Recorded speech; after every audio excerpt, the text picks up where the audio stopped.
Hai, Assalamualaikum warahmatullahi wabarakatuh. Perkenalkan, saya Ditya Ferian Sugiarto dari program studi S1 Ilmu Hukum Universitas Negeri Surabaya. Pada sesi singkat ini, saya akan mengulas sebuah jurnal yang berjudul Study of the Right of Foreignship Against State Sovereignty, Case Study Indonesia, yang ditulis oleh Maria Maya Lestari dan diterbitkan pada tahun 2017. Data lebih lanjut mengenai jurnal ini ada pada description box di bawah. United Nations Convention Law of the Sea 1982 telah diratifikasi oleh 168 negara di dunia dan tercatat terakhir pada 9 Maret 2020 lalu. Perjuangan diplomasi yang dilakukan oleh Insinyur Juanda Kartawijaya dan dibantu oleh Muchtar Atmaja dan Khairul Saleh pada tahun 1957 lalu tentu saja tidak berjalan mulus. Hal itu dikarenakan ada kepentingan negara lain yang menjadikan perairan Indonesia sebagai lalu lintas perdagangan utama. Pada saat itu, Amerika Serikat dan Australia menolak keras konsep ini. Hingga pada akhirnya, pada 1982, konsep perairan kepulauan di negara kepulauan akhirnya disetujui. Selanjutnya, kita bahas mengenai garis besar artikel. Apa sih negara kepulauan itu? Konsep negara kepulauan ada pada pasal 46 Unclos 1982. Negara kepulauan merupakan negara yang terdiri dari satu atau lebih kepulauan dan mencakup pulau-pulau lain.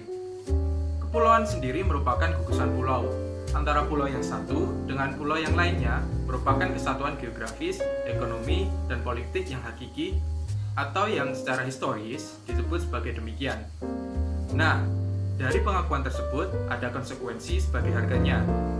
Negara kepulauan wajib menjamin hak-hak negara lain yang selanjutnya disebut sebagai negara pengguna untuk melewati zona laut negara kepulauan. Apa saja hak itu? Hak-hak negara lain atas zona laut negara kepulauan diantaranya 1. Hak lintas damai di laut teritorial atau the right of innocent passage in the territorial sea. Yang kedua, hak lintas transit di selat internasional atau the right of transit passage in the strait. Yang ketiga, hak lintas alur laut kepulauan atau archipelagic sea lanes passage. Yang pertama, hak lintas damai di laut teritorial. Hak lintas damai di laut teritorial diatur dalam pasal 17 hingga 45 dan pasal 52 Unclos.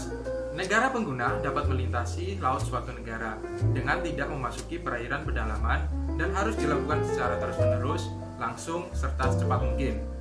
Lintas damai diizinkan selama tidak merugikan kedamaian, ketertiban, dan keamanan negara pantai.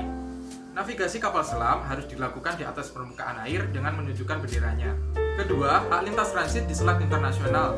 Hak lintas transit di selat internasional diatur dalam pasal 38 ayat 1. Menjamin lintas transit bagi segala jenis kapal maupun pesawat udara tanpa ada perbedaan berdasarkan jenis ataupun kategori dan tidak ada keharusan untuk meminta izin terlebih dahulu.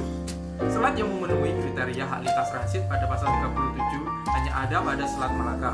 Yang ketiga, hak lintas alur laut kepulauan.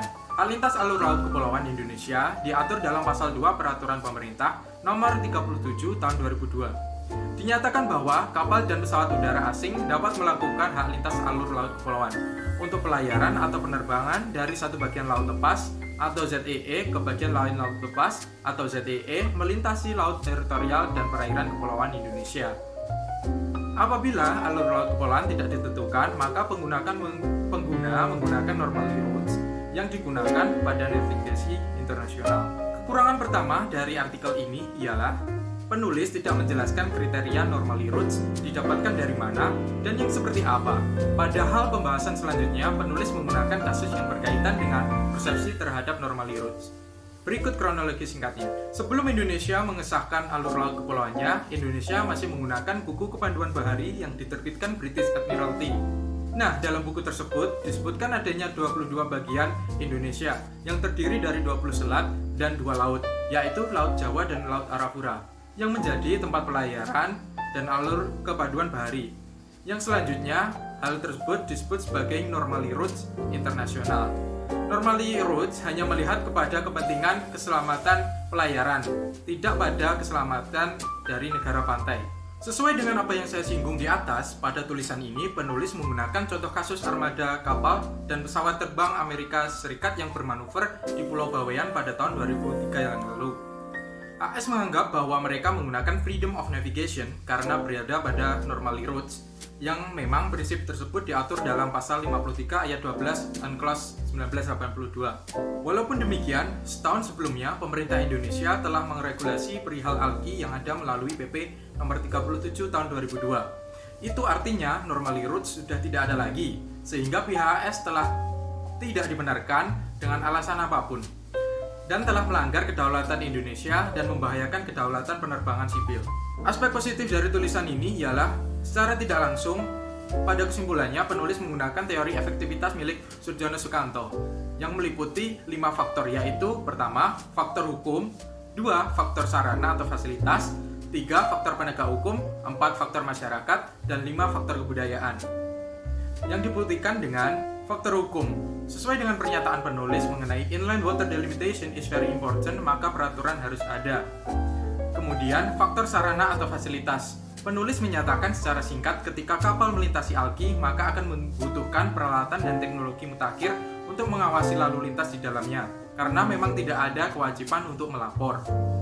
Sebagai penutup, Indonesia dalam menjaga terpenuhinya hak negara lain dan menjaga keamanan negara di tengah kepentingan internasional yang sangat dinamis, maka pada Juni 2020, TSS atau Trans-Eurasian Scheme diberlakukan di wilayah Alki 1, Selat Sunda, dan Alki 2, Selat Lombok. Demikian yang dapat saya sampaikan. Saya harap kita mampu bertukar pendapat melalui kolom komentar di bawah. Terima kasih atas perhatiannya. Wassalamualaikum warahmatullahi wabarakatuh.